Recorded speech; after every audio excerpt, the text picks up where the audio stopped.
Hello everybody, we are glad to welcome you on the HardReset.Info YouTube channel, and today I would like to demonstrate that you can play a video on Zoom. So once at the Zoom meeting, just tap at the share icon over here, choose screen, start broadcast, or if you have an Android phone, you'll have it slightly different. Share screening, the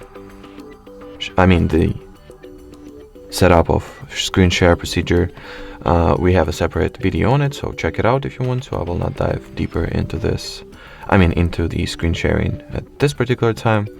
So once your screen share is ready, everybody can see your screen. Just enable the video that you wanted to show, like let's say this one, and well, it will be streamed into the Zoom directly.